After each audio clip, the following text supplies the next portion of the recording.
I might as well take up the opportunity and seize the day. We'll put this in with bits and bytes.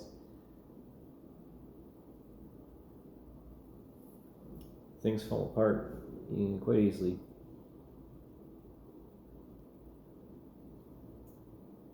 And I'm not here by my choice, as I said before.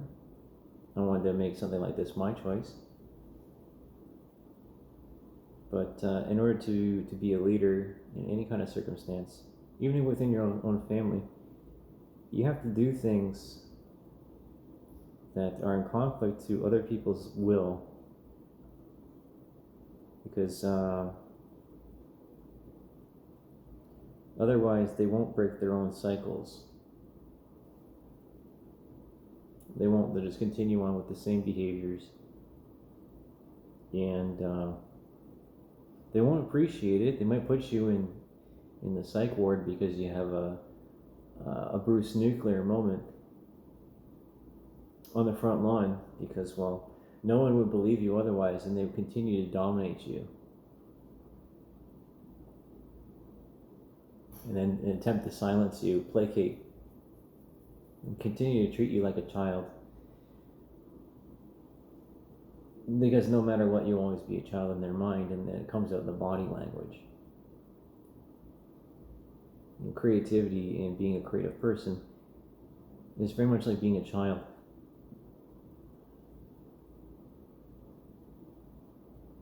This is the reality, right? Society doesn't like the exceptions. The tallest blade of grass gets cut down the first. It's age-old idioms, wisdom.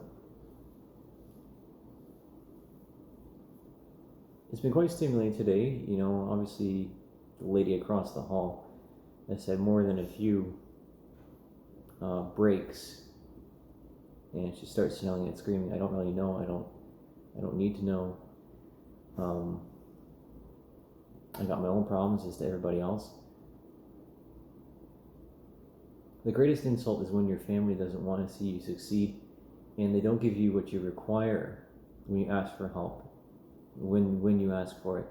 Because I'm not the kind of person to cry wolf and ask for these things because, you know, I want to waste their time or their resources.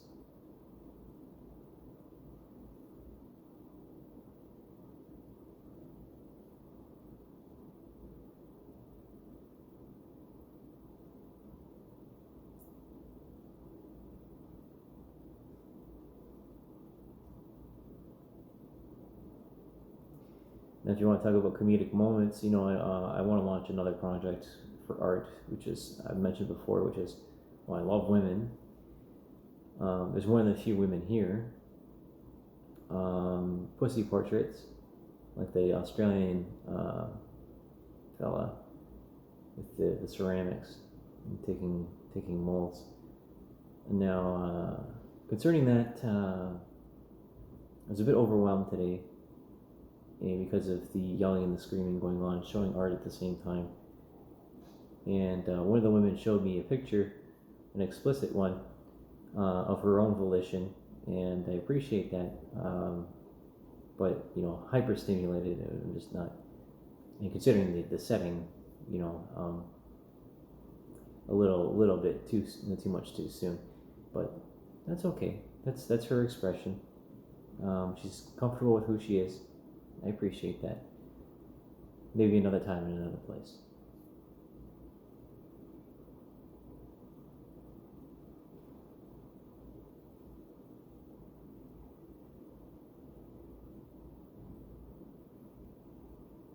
You know, you don't want to expose yourself too much too soon. That's what I find. You gotta have some self-respect. You can't just go full force fuckery on someone straight away. It's you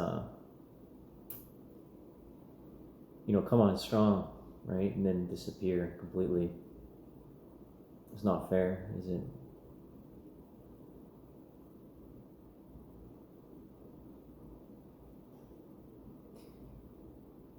What else do I want to say?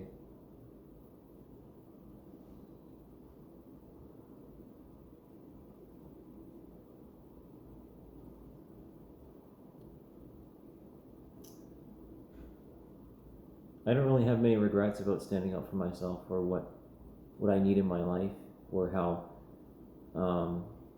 the group of my family continues to say that my anger is unwarranted or excessive.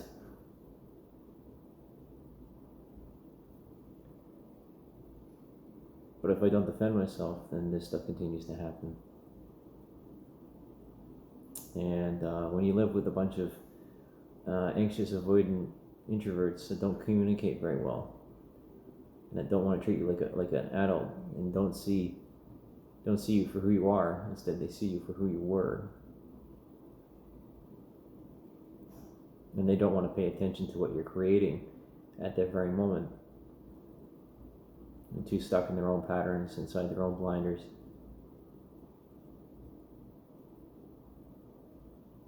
You can't really do much about that, can you?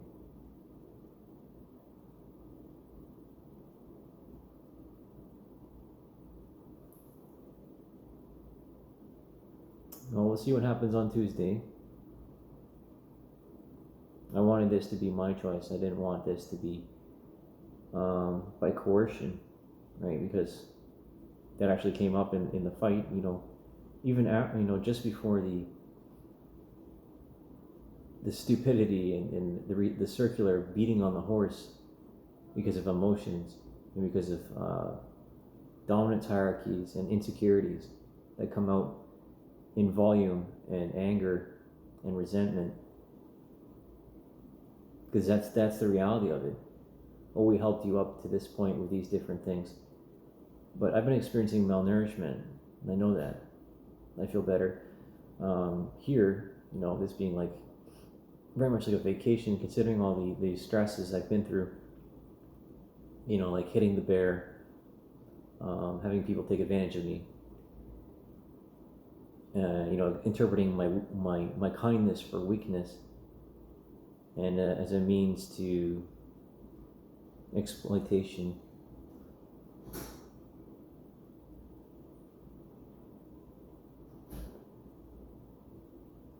I don't think I'll ever get used to the doors here, and the clicks and the clacks and noises. At home it's very peaceful. I miss my dog. I miss Zoe.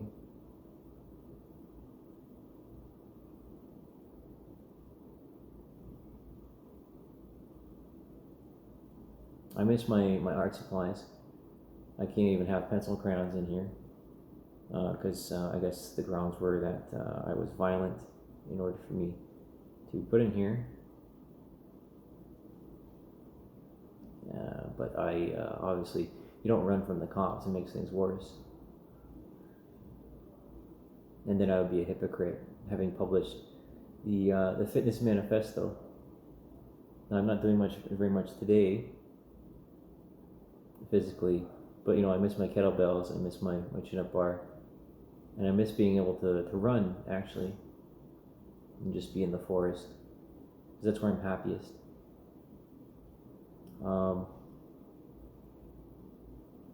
I don't really have social anxieties except for when I'm around new people, which is, it's only natural. It takes a lot of time for me to warm up to people. Again, only natural considering the amount of abuse that I've been through in relationships and how much I allowed it to happen.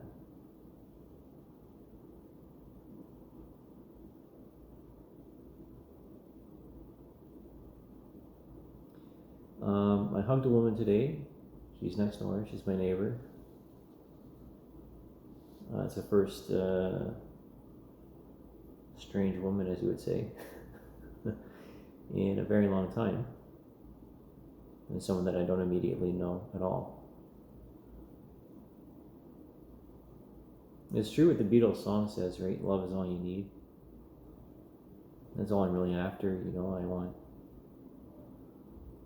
a fruitful and healthy relationship with a woman. That's all I ever really wanted, and there's so many other men out there like myself that are in the same boat.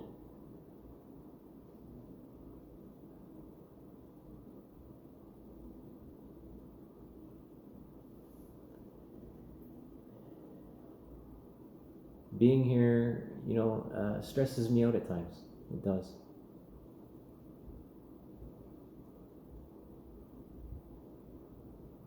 But I don't have to worry about meals.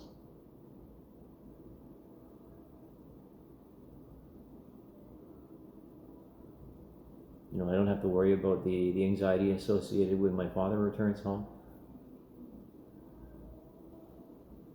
and his undealt with issues.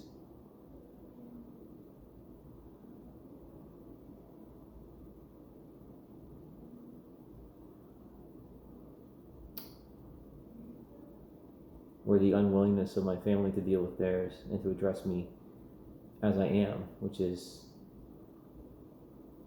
a mechanical expert, highly intelligent and astute person. I hope you don't see me as a pseudo-intellectual.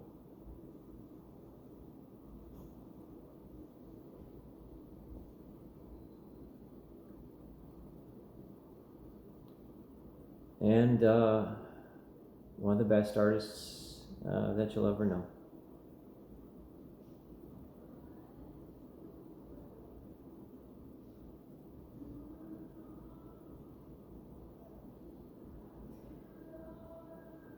Yeah, that's enough, I think.